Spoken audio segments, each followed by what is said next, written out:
Con mis deseos porque todos sus asuntos les resulten de la mejor manera posible en este drama del desempleo, paso a leerles mi artículo de esta quincena, que trata sobre un tema candente y que cada vez va a ser más candente en el debate público. El artículo se titula Empleo, empleo y más empleo. Y señala, según el DANE, en mayo pasado, la población desocupada en el país llegó a la inmensa cantidad de 4.9 millones, el 21% del total. Y mujeres y jóvenes más de la mitad, el 25.4% y el 26.6% respectivamente. Y eso que las cifras, con lo pésimo que se ven, están embellecidas por la forma de la estadística. Porque los llamados inactivos no suman como personas sin empleos, pues, según la DIAN, carecen de él, pero ya ni lo buscan, agotados e indignados por no encontrarlo.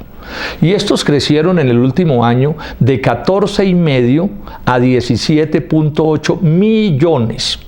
La estadística también enmascara este dolorosísimo problema social, el peor de Colombia, que les da base a los demás, porque los trabajadores informales aparecen como empleados, aunque por norma el rebusque no les brinda unas condiciones de vida siquiera decorosas.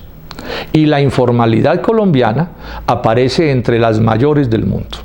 En 2016, y era peor al finalizar el año pasado, y ahora ni se diga, en ese sector sufrían 60 de cada 100 personas, según la Organización Internacional del Trabajo, la OIT.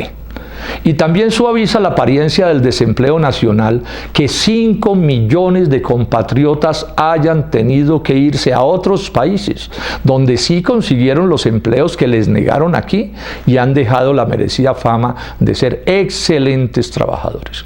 Se dice rápido desempleo, pero para entenderlo bien hay que relacionarlo con la pobreza, la miseria y el hambre, con enfermarse y morir por males que la medicina sabe tratar, con viviendas pésimas y malas, y ahora hacinados por la pandemia, y con que tantas mujeres se ven obligadas a prostituirse con la coacción, la violencia y la droga que la acompañan. Se dice rápido desempleo, pero son legiones los jóvenes que si logran graduarse en la universidad no encuentran quien los contrate, y los que sí les imponen inestabilidad laboral, bajos salarios y hasta labores como las que son comunes en la docencia, en las que solo les pagan 10 meses al año.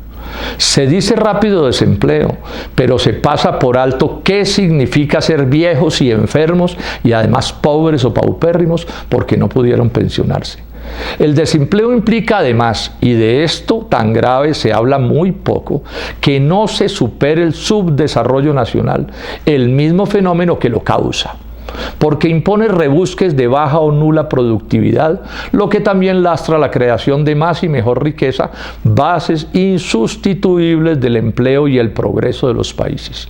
Y cierra el cuadro de esta tragedia que la escasa capacidad de compra de cesantes e informales tampoco jalona con el vigor necesario la industria, el agro y los demás sectores. Luego, el primer gran pacto nacional que necesita Colombia es el de crear empleo, empleo y más empleo, estable y bien remunerado, objetivo que no puede lograrse sin modificar las causas de la desocupación que el duquismo, en un retrato falaz, intenta reducir a la pandemia.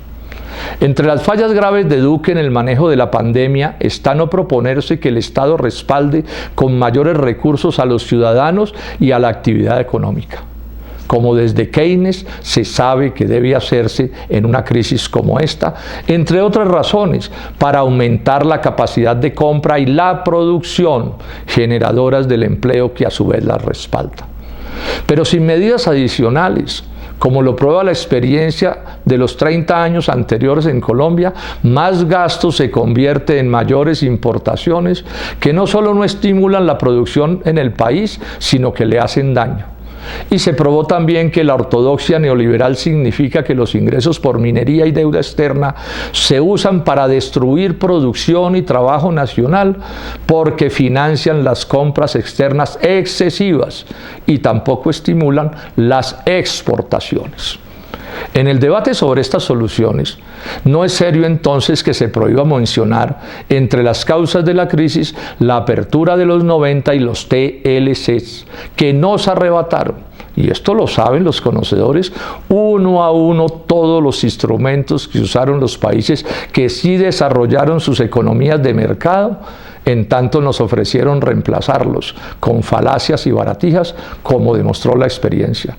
Solo el dogmatismo con el que se defienden unos tratados que nos presentan como inmodificables, cuando sí pueden cambiarse, explica que no se plantea una política de sustitución de importaciones, cuidando, como es obvio, hacerlo sin excesos.